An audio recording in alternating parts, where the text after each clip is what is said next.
시편 119편 49절부터 56절까지 오늘은 55절 말씀 보겠습니다. 여호와여 내가 밤에 주의 이름을 기억하고 주의 법을 지켰나이다. 밤이란 시간적인 밤도 되지만 인생의 어두움이라고도 해석할 수 있습니다. 어떻게 할 수 있냐면 50절 나의 고난 중에, 그리고 54절 내가 나그네 된 집에서. 나그네 됐다는 얘기는 정처 없이 떠돌아다니는 것이죠. 집이 없으니까. 그래서 아브라함이 하나님의 이끄심을 받아서 가나안 땅에 다닐 때 본향을 소망하며 걸어가죠.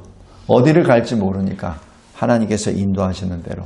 근데 인도하시는 대로 걸어가시는 그 발바닥 하나하나가 장차 이스라엘이 점령할 땅이 된 것을 믿음의 눈으로 바라보고 아브라함은 아들 이삭, 손자 야곱과 같이 장막에 거하죠.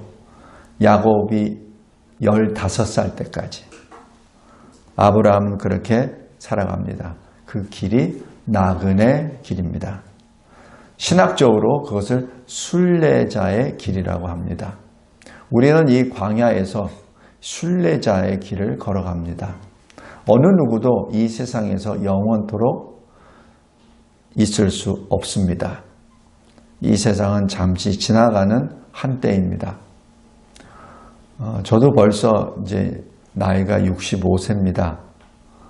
70을 산다고 했을 때 5년밖에 남지 않았습니다.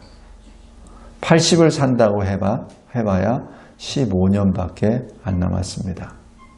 여러분들의 인생도 다시 한번 생각해 보십시오. 얼마나 남았는지 다시 한번 생각해 보시기 바랍니다. 여기 시편 기자는 이렇게 말합니다. 밤에 아무것도 보이지 않는 밤에. 밤에 어떻게 하냐면 49절에 소망을 가지게 하셨나이다 라고 기록합니다. 소망은 언제 끝나죠? 고린도전서 13장에 소망은 우리가 천국에 가면 사라집니다. 왜? 소망이 이루어졌으니까. 그죠? 믿음도 사라집니다. 언제? 천국에 갔을 때. 왜냐하면 믿음이 현실이 되었기 때문에 더 이상 믿음이 필요 없죠. 그냥 눈에 주님이 보이시는데 주님을 믿는다 할 필요가 없죠. 그래서 믿음, 소망은 영원하지가 않습니다. 우리가 천국에 가는 날 믿음, 소망은 사라집니다. 왜냐하면 그것이 실제가 되어버리기 때문에. 소망을 가진다는 얘기는 뭐죠? 지금 괴롭다는 것을 의미합니다. 만약에 지금 천국의 기쁨과 어떤 안식을 누렸다면 굳이 소망이 필요 없겠죠. 왜 소망이라고 합니까? 내가 지금 밤에 있으니까. 내가 나그네로 살고 있기 때문에. 구체적으로 내가 여기 51절 보면은 교만한 자들이 나를 심히 조롱하고 있으니까. 53절에 악인들로 말미암아 내가 분노에 사로잡혔기 때문에. 지금 현재 상태가 그런 상태입니다. 그러나 그때 하나님께서 나에게 분노를 허락하신 것이 아니라 49절 소망을 가지게 하셨나이다. 근데 소망을 어떻게 가지게 하셨나이까? 49장 1절에 주의 종에게 하신 말씀을 통해서. 그래서 말씀이 굉장히 중요합니다. 성경이 그래서 중요합니다. 성경이 우리의 인생에 답을 주기 때문에 그렇습니다. 그래서 55절 잘 보세요.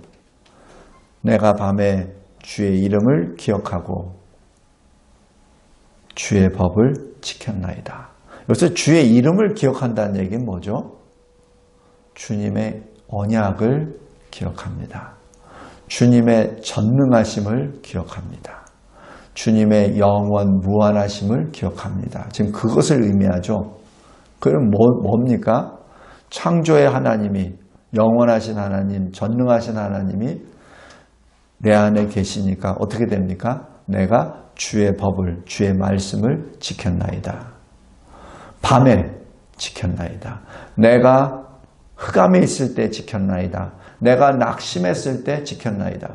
내가 사망의 침침한 그 음침한 골짜기를 터널을 통과하면서 나는 주의 말씀을 지켰나이다.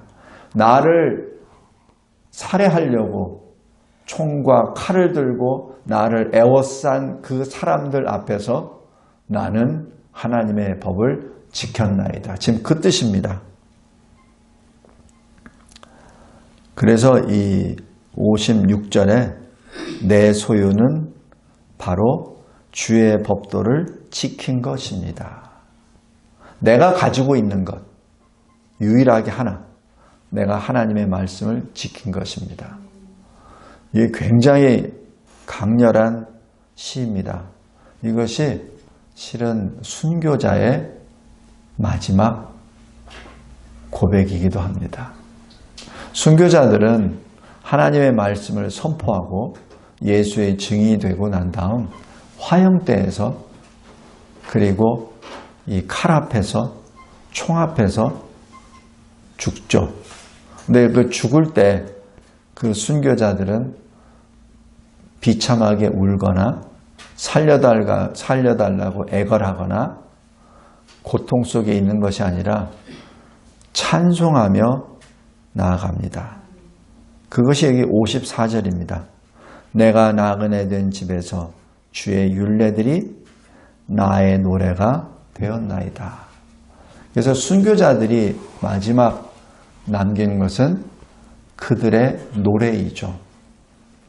하나님이 주신 말씀으로 노래하며 불에 타서 죽기도 하고 머리가 잘려서 죽기도 하고 십자가에 달려 죽기도 하고 높은 건물에서 떨어져 죽기도 하고 사자의 밥에 되어서 죽기도 하고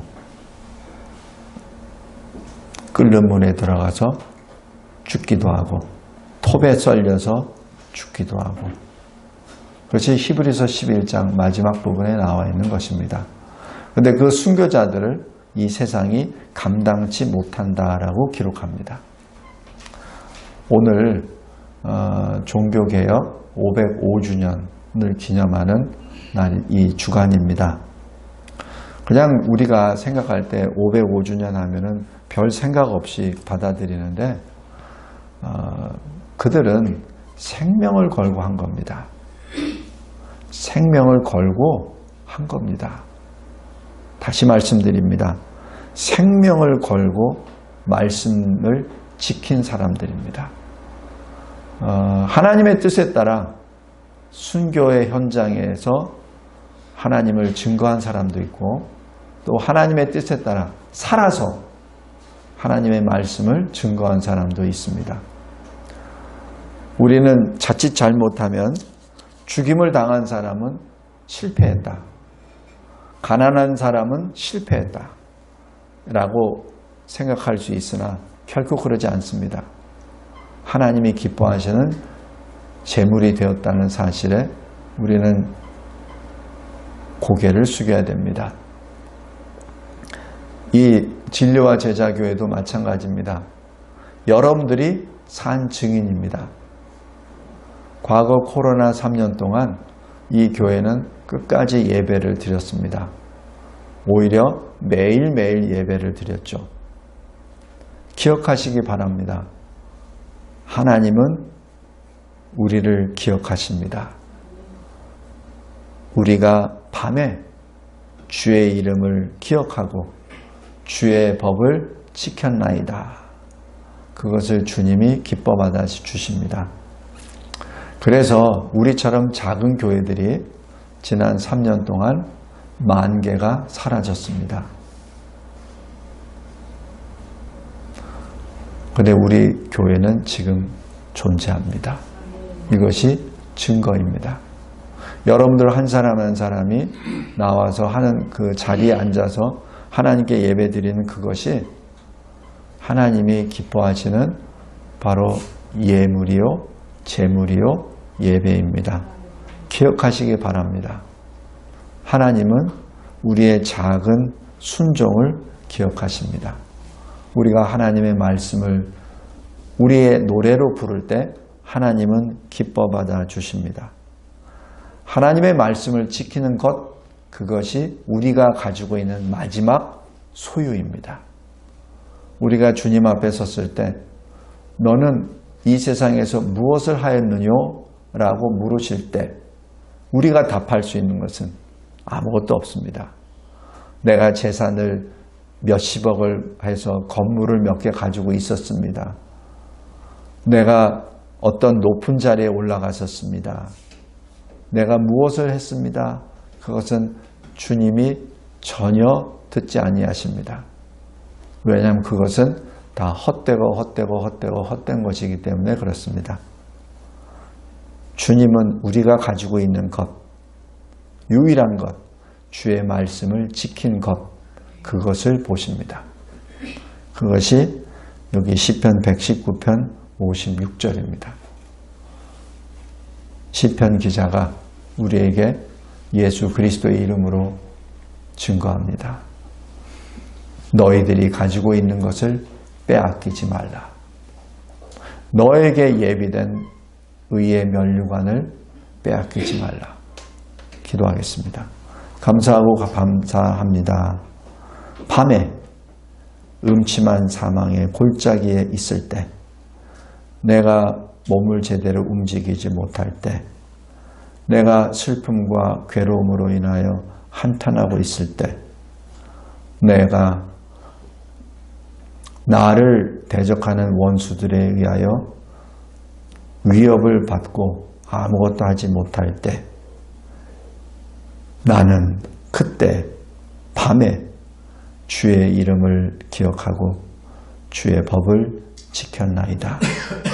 이것이 내가 가지고 있는 유일한 주님께 드릴 예물입니다.